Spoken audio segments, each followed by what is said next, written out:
Rabbi Yosef, it's my honor and pleasure to be here with Rabbi Yosef Grosbaum. It's the Yontif of Sukkot, and we're getting ready for Hoshana Rabbah. When it's the time of the Mishnah, it was a special time with arovot. So, and Rabbi Yosef Grosbaum is what I would call a mumcha because of his Yirah Shamayim.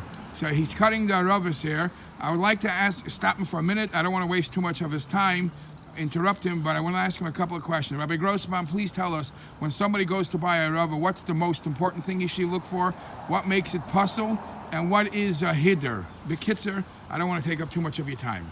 Anyhow, while we're talking about arovots, just let you notice that the arovots are growing very tall. At least the ones that we take, technically, we're using arovots that are the most popular grown near the Nachal. And they're not Arvei Nachal, obviously.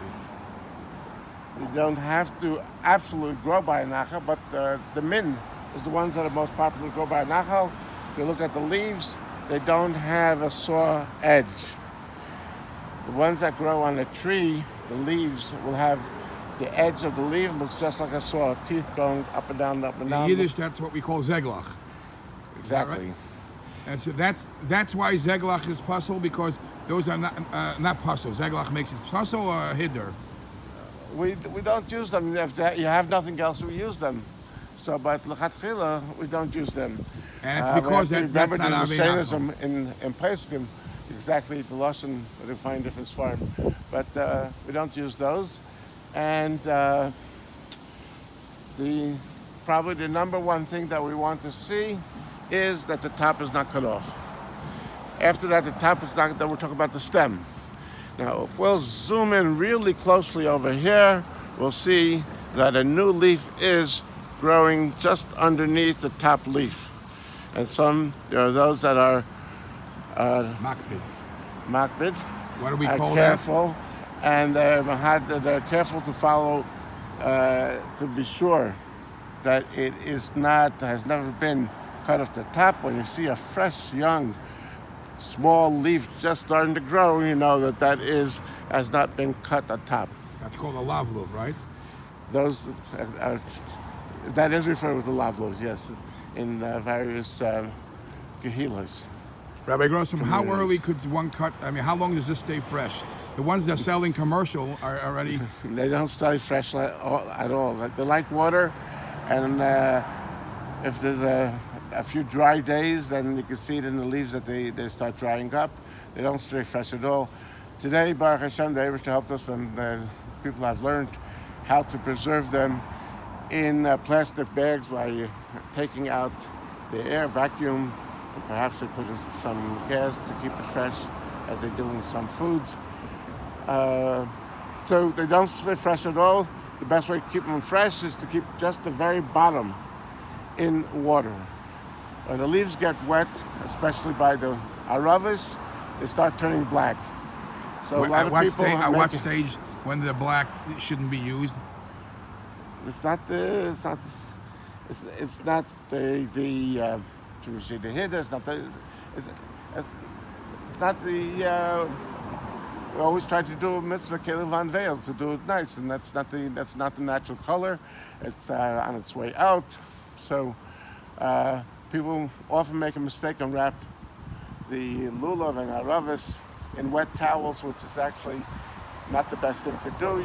The bottom you want to get wet because then it'll soak up some water through the should we say the way the branches are designed by the Eibishter. So it'll come up through the various capillary, whatever it is in the plants. Okay. How about now, leaves if you don't have water, then it's going to dry up and then they fall off. That's also not good. Usually they'll turn like a grayish, whatever. So yours is fresh. How about leaves that are falling off? The next best way to keep them fresh is to wrap it in saran wrap. I'm sorry, I don't mean to make advertisement for a company, but it seems that plastic wrap film is the best in keeping it. Aluminum foil is used, but the crinkles of the aluminum foil make scratches in the leaves. Anyhow, just a few ideas. I took one off to give you an idea of how tall they can get. This particular type of arovot, it's quite tall. That is, from where it grows out from the branch, it can grow quite tall without sprouting another branch. And we find that in the Mishnah they would use the arovot on the side of the Mizbeach, very large, 11 ames, whatever that might be, like 16, 17 feet. It's quite a bit, eh? So why don't people do it today? Why don't people?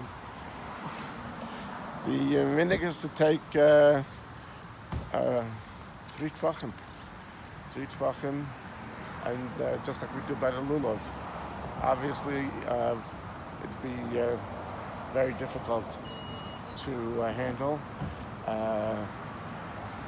Probably the lulav has to have the ninua, and the lulav we take only 4 tvachim, and probably I would guess that the lulav does usually, although we've seen pictures of those that grow taller, but they don't usually grow that tall. So 4 tvachim, and this has to be a little bit shorter than the 4 tvachim, so it's 3 tvachim, and leave 1 tefach for the ninua of the lulav. So that's what you usually do by the lulav, and for Hashanah, it's just about the same thing. Different exactly curve measurements of Torah, of tefach and etzba, agudel. Pretty much about 10 inches. I believe the Shir Chazon Ish is a little bit larger, and I don't have it in front of me right now. Might be like 13 inches. Anyhow. So, we don't want to cut. We want the top leaf to be there. You'd like as many leaves to be nice. And actually, if we look at this farm, the Hishainis, the arovots for Hishainis are very makel, and we don't look for very perfect ones.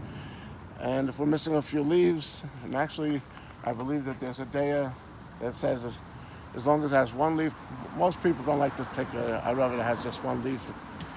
It looks like cheapening the minhag. But once we want to do the the one in the properly. lulav, if it was falling off, nobody's taking it with chatchila. But if once you have one placed in the lulav and it's falling off the leaves one by one, it's not puzzled until I show it to your local Orthodox rabbi, or look at it, Kitzur Shulchan Aruch. any other. Yeah, so that's what we're looking for. We want the top one is the most important. It should have leaves. It should be green. It should be fresh.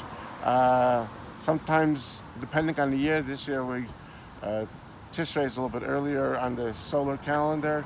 Next year it's going to be late because this year of Ayin Tash and Ayin Tes is a leap year. So everything's going to be about 3 weeks later next year.